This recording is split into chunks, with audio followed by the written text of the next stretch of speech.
네, 사도신경 고백하심으로 새벽 기도회를 시작하겠습니다. 전능하사 천지를 만드신 하나님 아버지를 내가 믿사오며 그 외아들 우리 주 예수 그리스도를 믿사오니 이는 성령으로 잉태하사 동정녀 마리아에게 나시고 본디오 빌라도에게 고난을 받으사 십자가에 못 박혀 죽으시고 장사한 지 사흘 만에 죽은 자 가운데서 다시 살아나시며 하늘에 오르사 전능하신 하나님 우편에 앉아 계시다가 저리로서 산자와 죽은 자를 심판하러 오시리라. 성령을 믿사오며 거룩한 공회와 성도가 서로 교통하는 것과 죄를 사하여 주시는 것과 몸이 다시 사는 것과 영원히 사는 것을 믿사옵나이다. 아멘. 찬송가 218장 찬양하겠습니다. 218장입니다.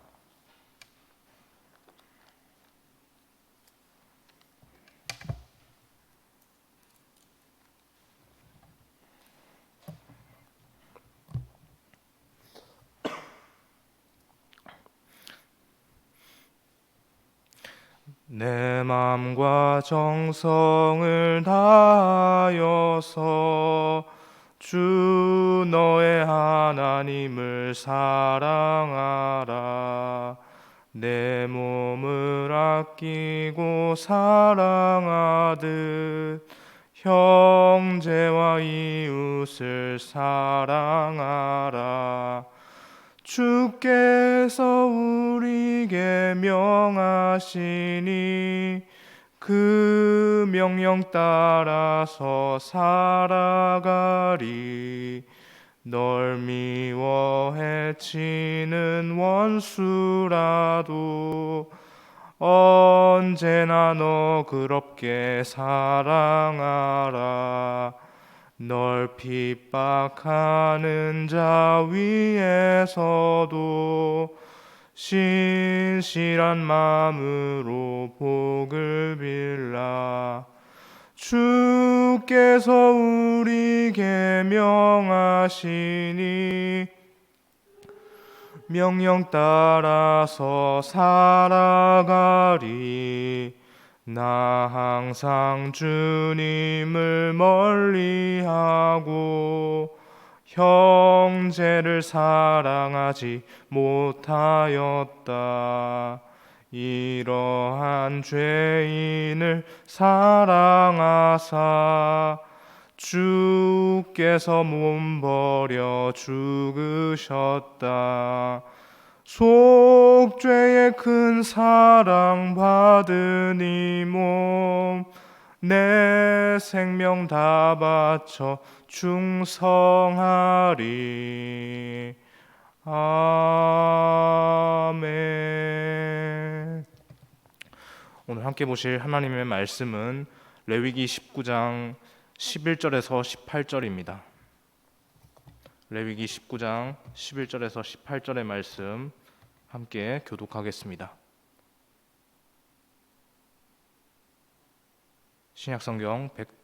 구약성경 176면입니다. 레위기 19장 11절에서 18절 말씀입니다.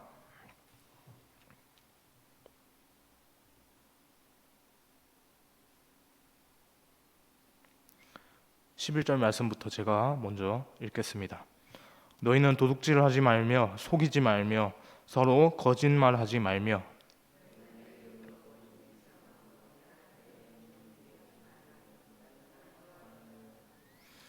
너는 내 이웃을 억압하지 말며 착취하지 말며 품꾼의 삭슬 아침까지 밤새도록 내게 두지 말며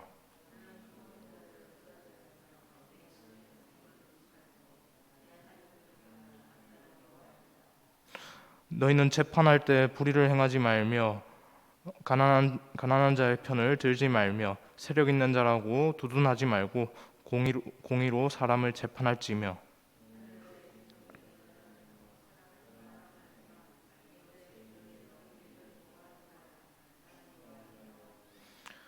너는 내 형제를 마음으로 미워하지 말며 내 이웃을 반드시 견책하라. 그러면 네가 그에 대하여 죄를 담당하지 아니하리라. 원수를 갚지 말며 동포를 원망하지 말며 내 이웃 사랑하기를 내 자신같이 사랑하라. 나는 여호와이니라. 아멘.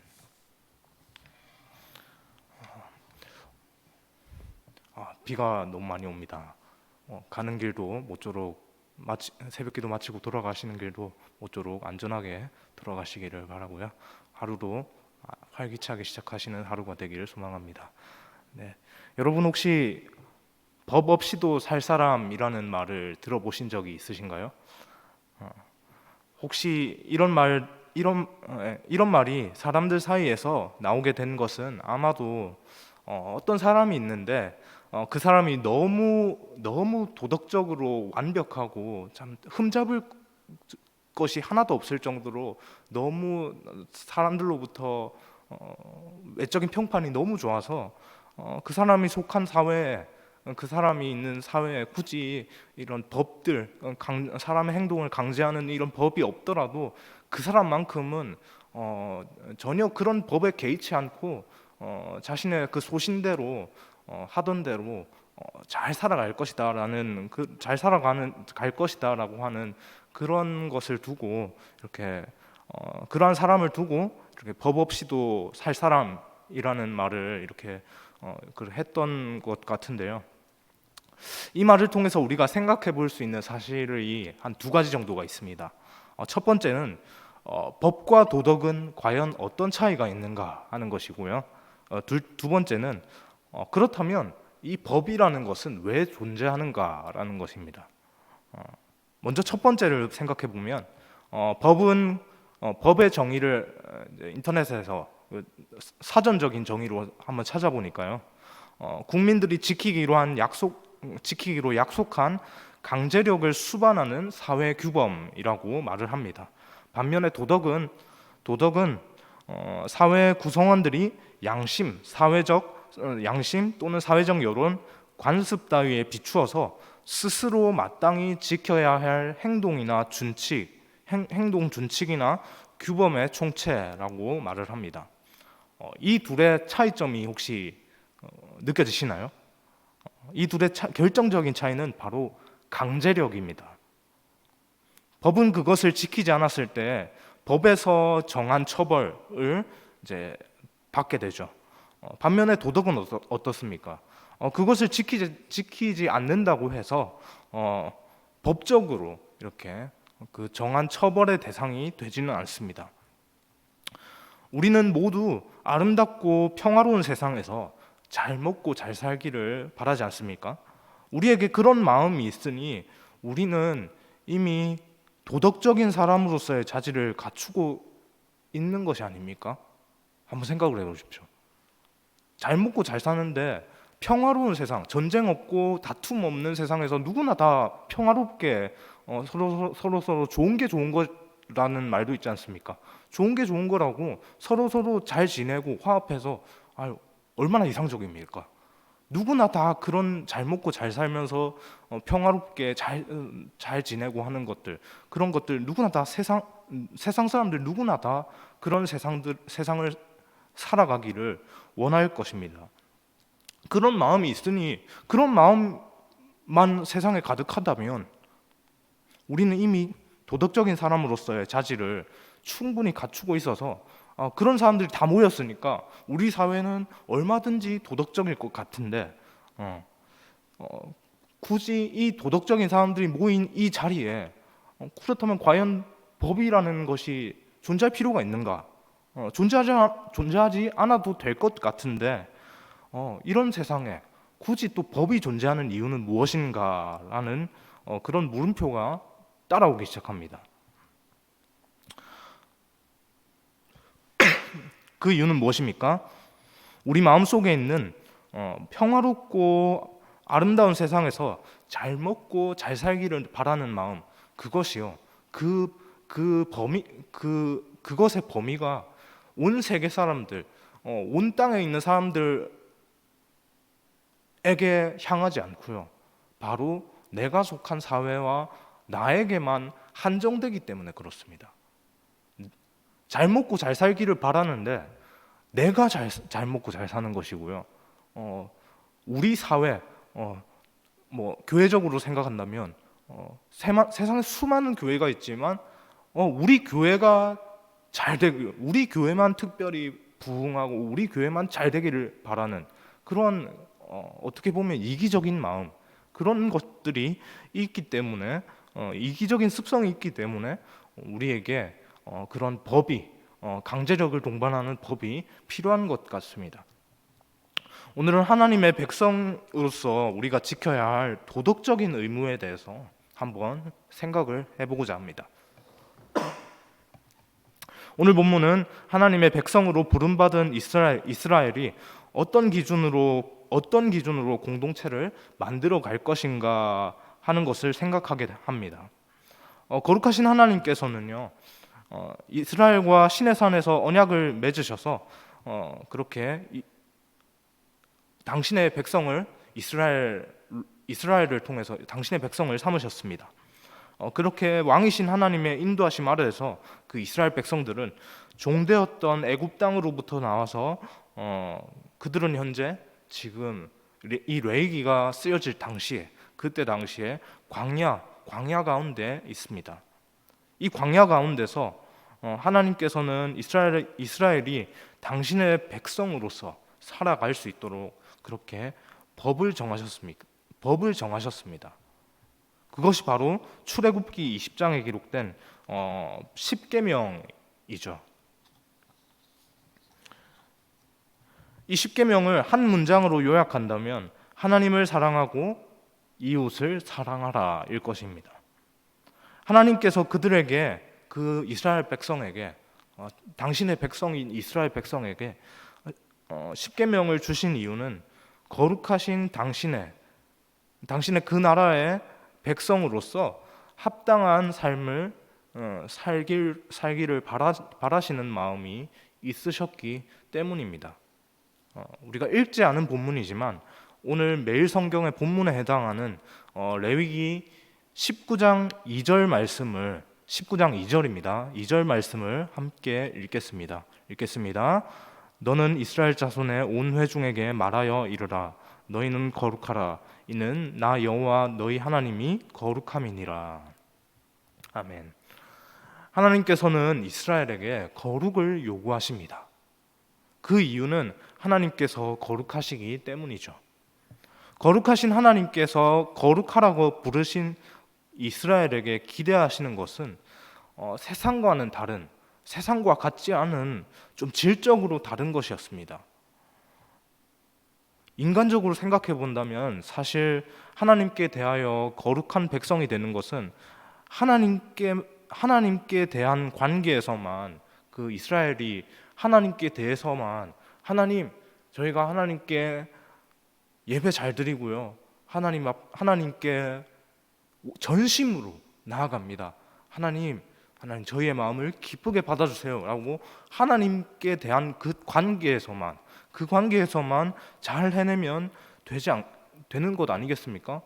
하나님께서 내가 거룩하니 거룩한 존재인 나한테 대하여서 너희는 거룩해야 한다 라고 할 때 우리는 단적으로 생각했을 때 그렇다면 우리가 예배 잘 드리는 것으로 하나님께 거룩할 수 있겠다라고 그렇게 생각할 수 있는 것이죠.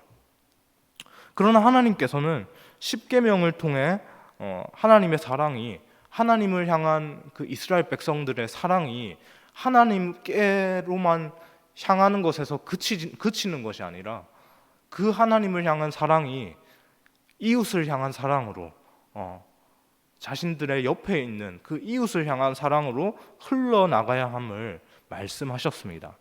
10계명의 두 번째 돌판의 내용이 바로 이웃 사랑의 내용을 담고 있기 때문에 그렇죠.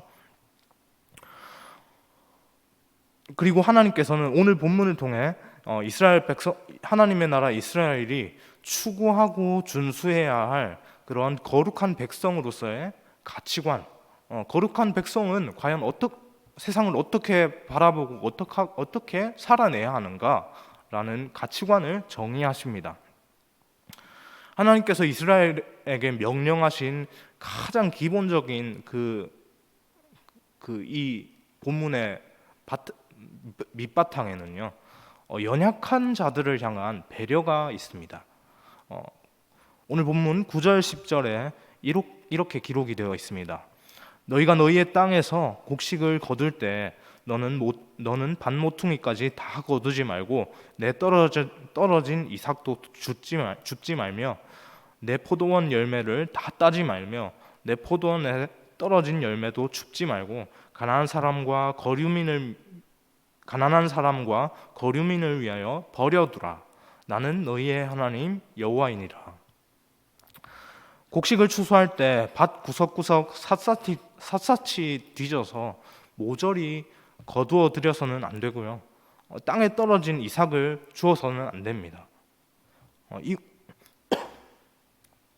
이 구절을 보면서 밭주인이 그렇게 한편으로는 모조리 수확을 다 해서 수확을 다 해서 그 수확한 것의 일부를 가난한 자들에게 나누어 주는 그런 방법도 있을 것인데 굳이 왜 이렇게 하는 이유는 무엇일까라는 의문이 생깁니다.